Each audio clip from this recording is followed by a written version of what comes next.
오늘 본문은 우리가 너무나도 잘 아는 그런 말씀입니다. 너무 좋게 시작했던 이 잔치가 아주 낭패, 절망스러운 상황까지 가게 된 그런 잔치. 그러나 예수님께서 개입하셔서 그 절망의 나라로 떨어졌던 잔치가 다시 회복되고 즐거움을 갖게 되는 그러한 이야기, 가나 혼인잔치 이야기입니다. 이 이야기를 오늘 본문은 이렇게 표현합니다. 예수님의 첫 표적이라고. 11절 말씀, 예수께서 이 첫 표적을 갈릴리 가나에서 행하여 그의 영광을 나타내심에 제자들이 그를 믿으니라. 첫 표적이라 말씀하신 것은 앞으로 다른 표적이 계속될 것이라는 것을 암시하고 있는 것이고요, 또 실제적으로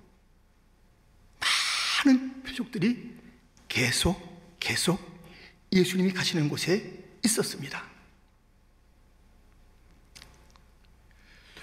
우리는 이 첫 표적이라는 갈릴리 혼인잔치,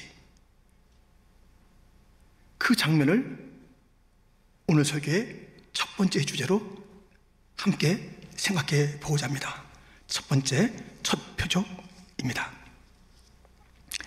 예수님은 이 첫 표적을 행하셨잖아요.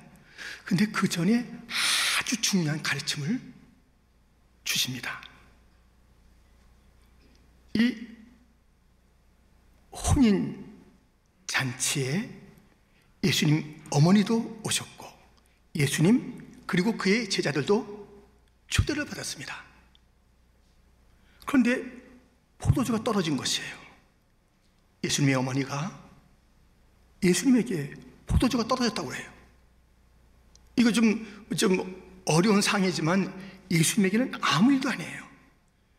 마리아는 예수님이 누군지 알고 있었기 때문에 이 정도 문제는 쉽게 해결해 주시리라 생각하면서 그 상황을 말하는 것입니다. 3절, 포도주가 떨어진지라 예수의 어머니가 예수에게 이르되 저들에게 포도주가 없다 하니. 아주 큰 일이 아닌데, 이것은 예수님이면 쉽게 해결할 수 있는 문제인데, 그래서 말씀을 드렸는데 예수님의 반응은요 너무 차가워요. 아니, 이러실 수가 있나? 우리가 이 본문을 읽을 때마다 아니 예수님께서 이런 생각이 들 정도로 너무 아주 차가운 그런 말씀을 하시는 거예요. 4절, 예수께서 이르시되 여자여 너와 무슨 상관이 있나이까? 내 때가 아직 이르지 아니하였나이다. 이 4절 말씀을 읽으면 아니 뭐 예수님 꼭 이러실까? 여자요 나하고 무슨 상관이 있어요? 왜 이렇게 말씀하실까? 나를 일에 끌어들이지 마세요. 왜 이렇게 말씀하실까?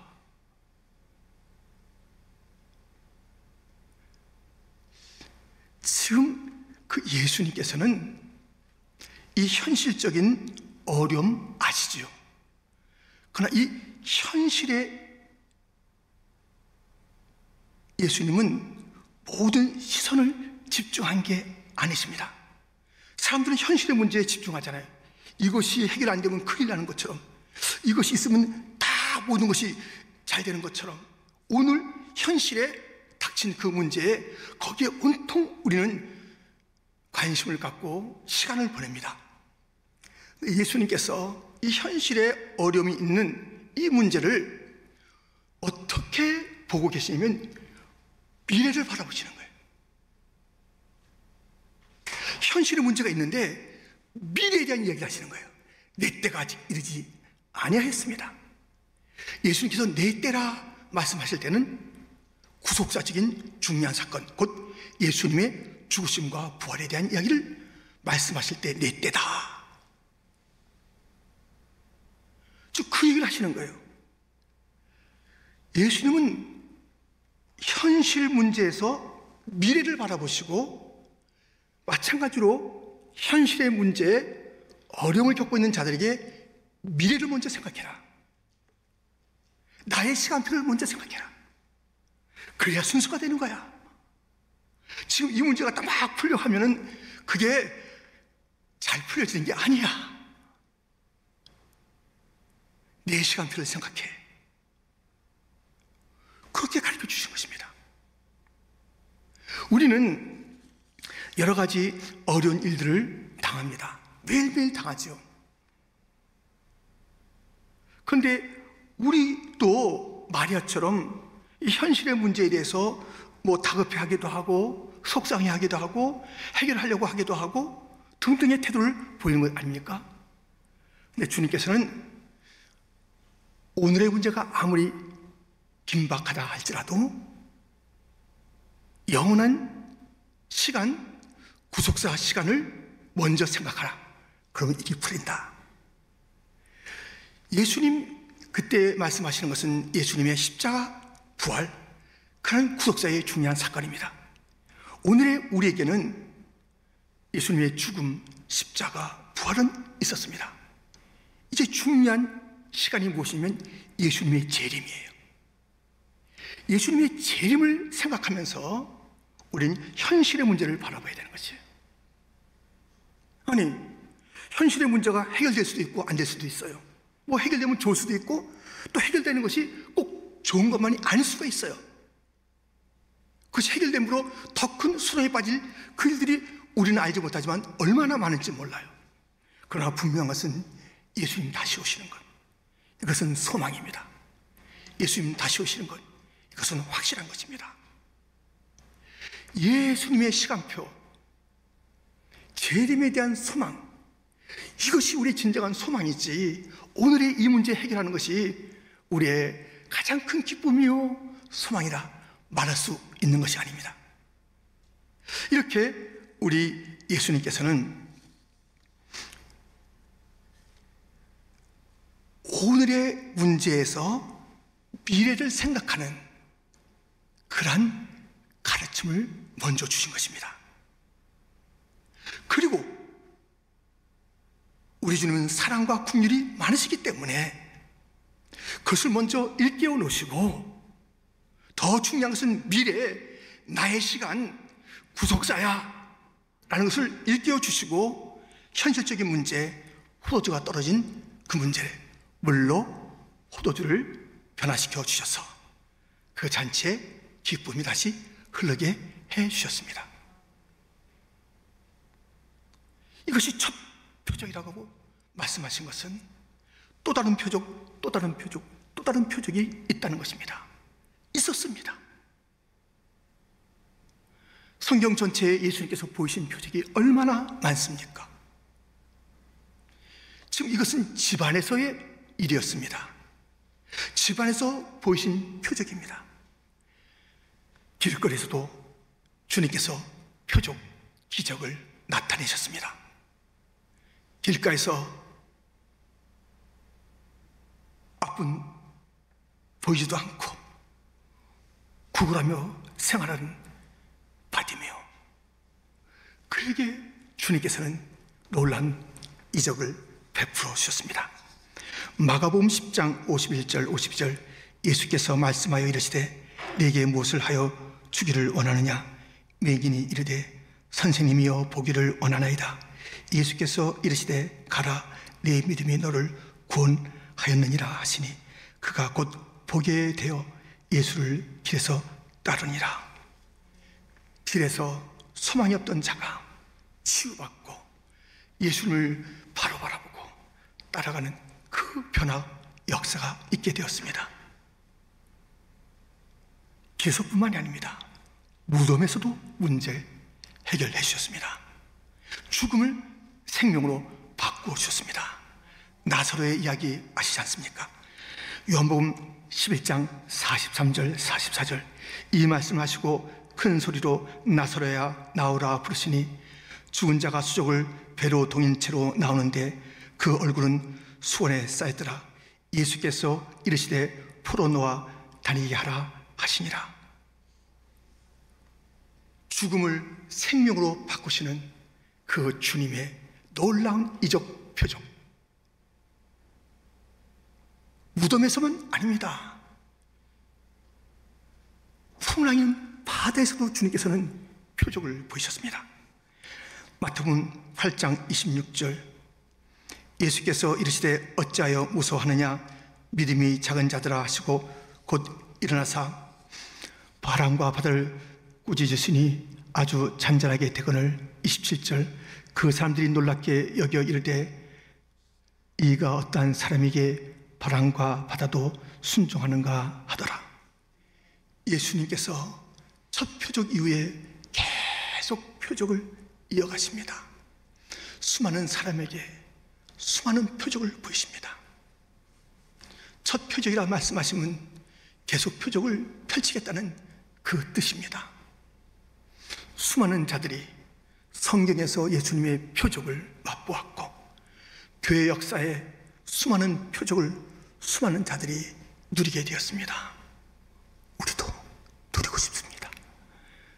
우리도 그 표적이 필요합니다. 매일매일 어렵습니다.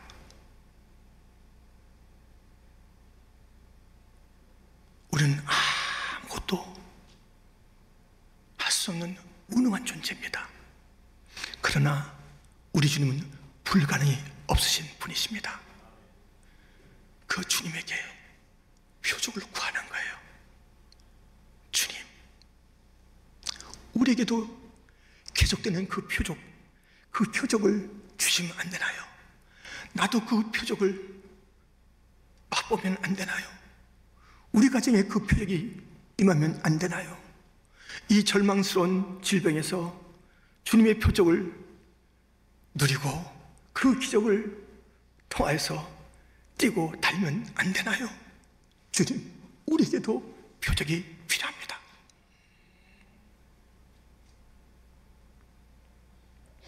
이렇게 물이 변하여 포도주가 됐듯이 바디메오의 눈이 열렸듯이 나사로가 다시 살아났듯이 풍랑이 잔잔하게 되었듯이 주여, 나의 이 풍랑도 잠재워 주옵소서. 나의 이 중국 같은 그 문제도 다시 살려 주옵소서. 이 질병에서 건져 주옵소서. 이 삶의 현장에서 오는 이 곤란함에서 주님 놀라운 변화를 주시옵소서. 함께 찬양하며 기도하며 고백합니다.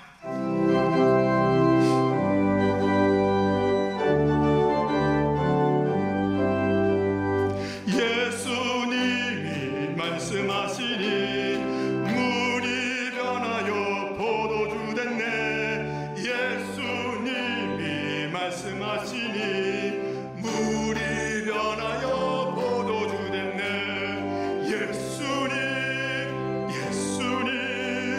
나에게도 말씀하셔서 새롭게 변화시켜 주소서. 예수님이 말씀하시니 바디메오가 눈을 떴다네. 예수님이 말씀하시니 바디메오가 눈을 떴다네. 예수님 나에게도 말씀하셔서 새롭게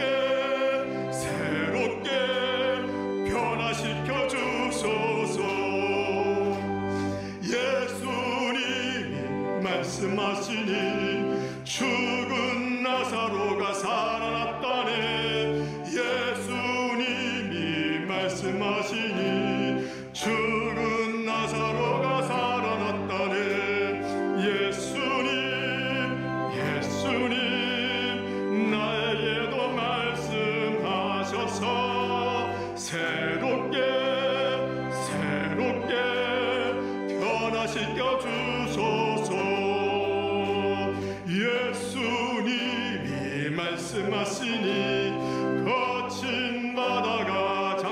맺었네. 예수님이 말씀하시니 거친 바다가 잠잠해졌네. 예수님 나에게도 말씀하셔서 새롭게 변화시켜 주소서.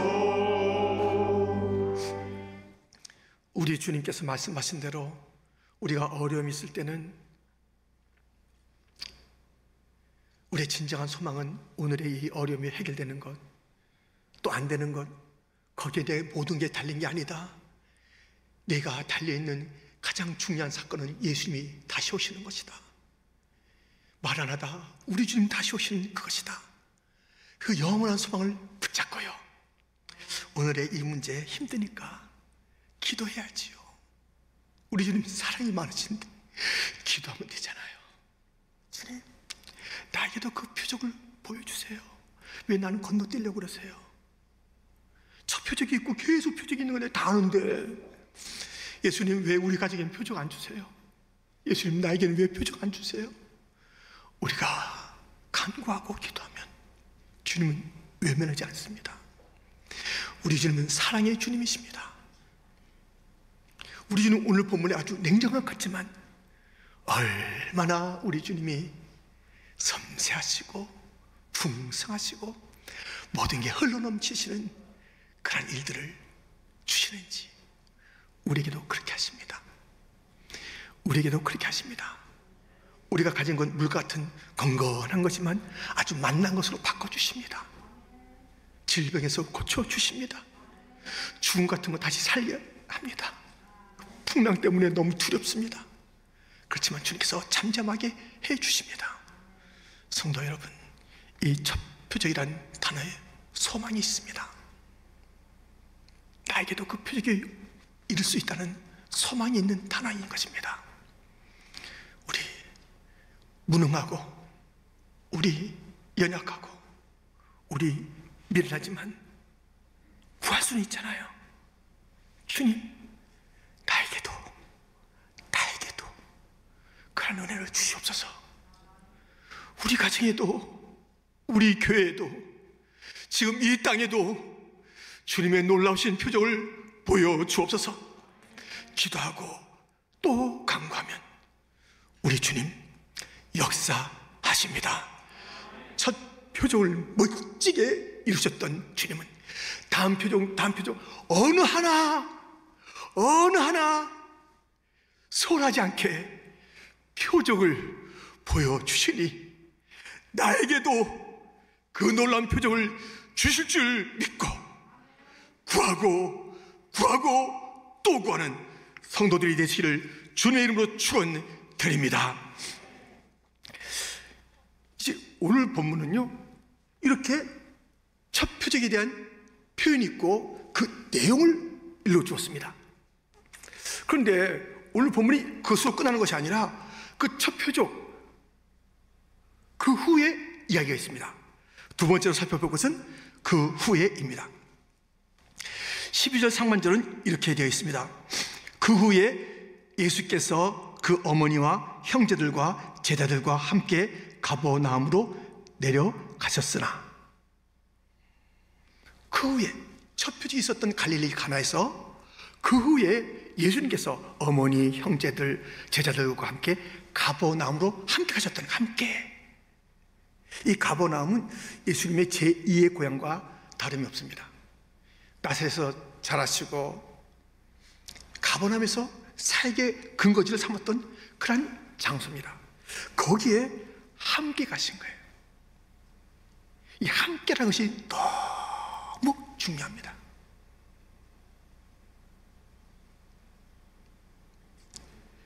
주님과 함께하는 것. 혼인에서 중요한 게 신랑과 신부가 함께 가는 것이잖아요. 다른 게 다 뭐 없어도 이것이 핵심이잖아요. 이것이 아니라면, 함께 하지 않는 그런 그 신랑 신부의 모습이라면 그 잔치가 아무리 뭐 화려한들 뭐 풍성한 식탁이 있든 뭐 무슨 의미가 있겠습니까? 우리 인생의 가장 중요한 것은 예수님과 함께 하는 것이, 예수님과 동행하는 것이에요. 예수님과 함께하는 것. 이거는 표적보다 더 좋은 겁니다.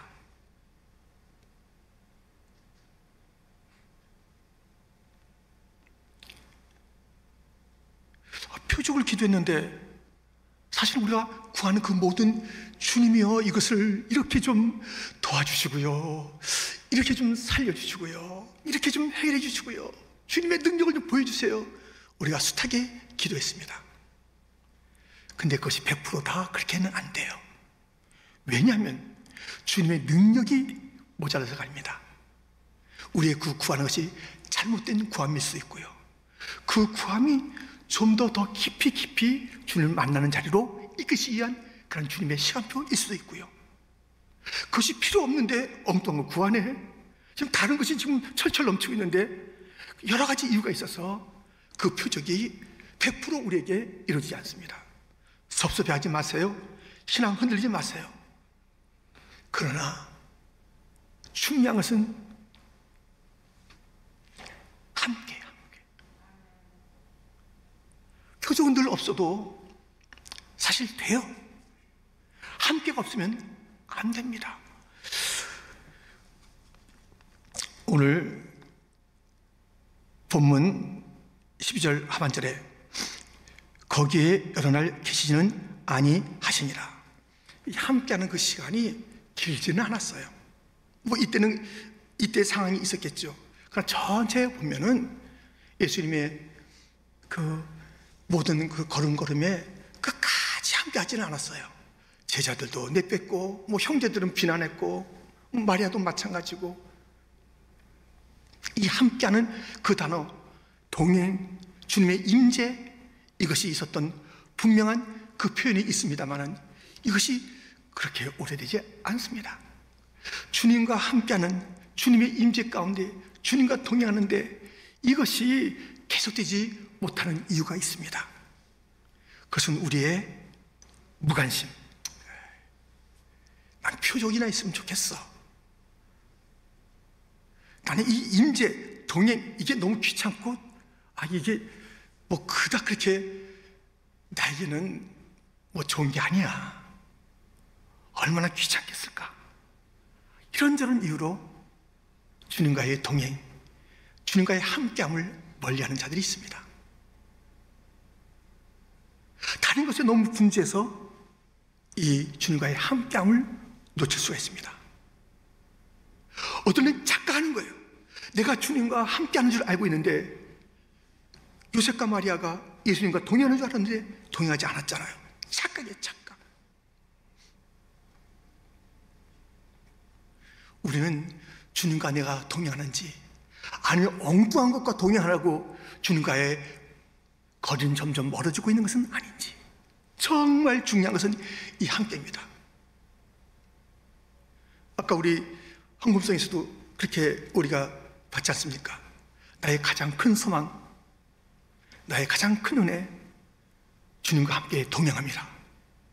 주님과 함께 동행, 주와 함께 하리라. 오늘 찬양도 했어요. 이 주님과 함께가 너무너무나도 중요한 것이에요. 근데 이것을 무심하게 여기고 이것을 깊이 나의 삶으로 가져가지 않고 주님과 함께하는 그 시간을 이렇게 어떨 때는 같이 하는 것 같고 어떨 때는 다른 것과 동행하고 어떨 때는 나 혼자 있고 싶어서 그냥 멀리 주님과 등지고 사는 그런 일들이 얼마나 많습니까? 우리 주님께서는 이 함께가 얼마나 좋은지 우리에게 일러주고 싶어 하십니다. 왜냐하면 주님과 함께하면 두려워할 일이 없다는 것이에요. 그래서 말씀하시잖아요. 두려워하지 말라. 내가 너와 함께합니다. 주님은 아세요. 주님과 함께하면 두려워할 일이 없다는 것을 아세요. 주님이 우리 편 되시면 누구도 대적할 수 없다는 것을 주님이 아세요.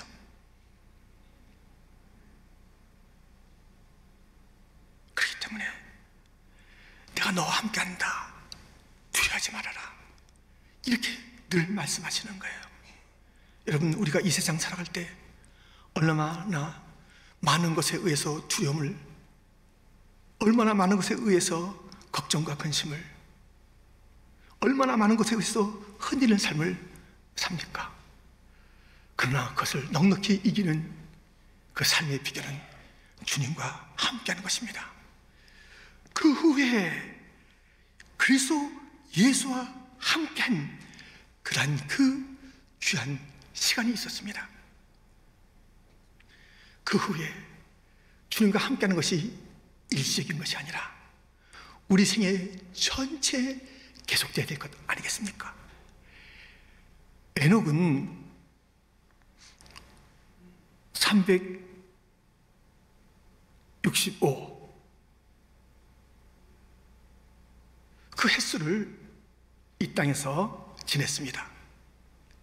근데 그의 생애를 성경은 딱 두 개로 나눕니다. 65, 300. 무엇입니까? 주님과 동행한 300. 그렇지 않은 65. 우리 인생은 이렇게 나누는 거예요. 주님과 동행한 그 시간들이 살아있는 시간입니다. 에녹은 무슨 기적을 만들거나 보이거나 누리거나 한 사람이 아닙니다. 그는 300년 동안 변함없이 주님과 동행한 것입니다. 주님과 함께한 것입니다. 그것이 그의 생의 전부예요. 그것이 흔들리지 않았습니다. 주님과 함께 있던 에녹, 그 시간 동안에 어떻게 했냐면 주님이 기쁨이 됐습니다. 어려움이 많은 시대였어요. 그런데 그는 주님과 동행하면서 주님에게 기쁨을 잃었습니다. 그 어떤 기적, 너무 어려우니까 기적을 주세요, 표적을 주세요. 그의 생애는 크게 있었던 것이 아닙니다. 주님과 매일 동행하는 그 기쁨이 있었던 것입니다. 주님과 동행하는 분명한 그 시간은 성경 통독, 이런 시간이 주님과 동행하는 시간이에요.